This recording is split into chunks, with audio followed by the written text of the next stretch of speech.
مختلف جو قومی دستاویزات ہیں ان کو بلاک کیا جائے اور ان کو گرفتار کر کے جو ہے وہ لایا جائے پاکستان. اپیل پر تقریباً جیسے 2 سال پہلے یہ فیصلہ ہوا اور اس کے بعد پھر جو ہے وہ اب تک اس پر عمل درآمد نہیں ہوا. اچھا،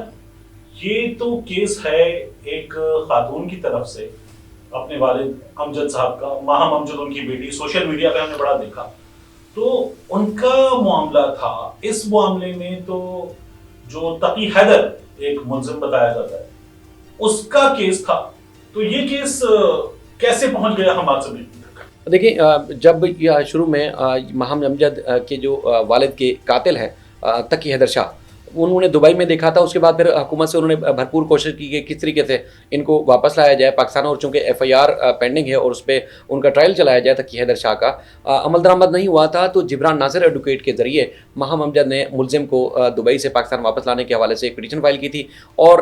2023 میں جون 2023 میں جسٹس کے آغا کی سربراہی میں بینچ نے حکم دیا تھا کہ وفاقی حکومت یعنی کہ وزارت خارجہ اور داخلہ جو ہے تقی حیدر شاہ کو دبئی سے واپس لائے اور اس واپس لانے کے لیے اقدامات کرے. اور اسی دوران جو ہے کچھ اور ملزمان جو کہ مختلف اوقات میں پاکستان میں وارداتیں کرنے کے بعد فرار ہو گئے تھے، تو ان کو لانے کے حوالے سے بھی عدالت نے احکامات دیے تھے. اب معاملہ یہ ہوا کہ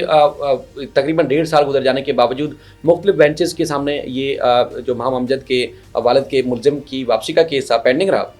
لیکن سچویشن یہ بنی کہ اس پر اب تک عمل درآمد نہیں ہوا تھا. اب چونکہ آئینی بینچ بن چکا ہے اور یہ معاملہ کچھ آئینی بھی ہے، تو یہ کیس دوبارہ سے جسٹس کے آغا صاحب کی عدالت میں آتا ہے چونکہ آئینی بینچ کے سربراہ ہیں. اور جب انہوں نے تقی حیدر شاہ کی واپسی کے حوالے سے اس اپنے پرانے والے آرڈر کو پڑھا تو اس دوران ان کو اچانک سے یاد آیا کہ ایک اپیل میں نے یہ بھی فیصلہ دیا تھا کہ حماد صدیقی جو کہ جن کا تعلق ایم کیو ایم سے ہے، اور وہاں پوچھا کہ بلدیہ فیکٹری میں کتنے ملزم افراد جو ہے جل کر جاں بحق ہوئے تھے. تو پراسیکیوٹر اس وقت اقبال اوان وہاں پہلی بینچ میں موجود تھے. پراسیکیوٹر جو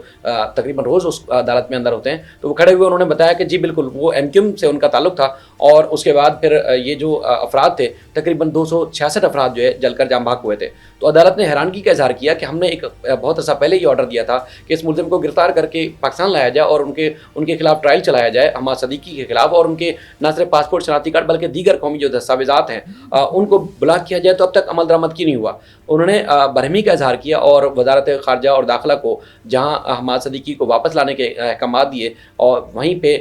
ڈیفنس کے علاقے میں آپ کو یاد ہوگا ایک پولیس اہلکار کو فائرنگ کر کے قتل کرنے والا ملزم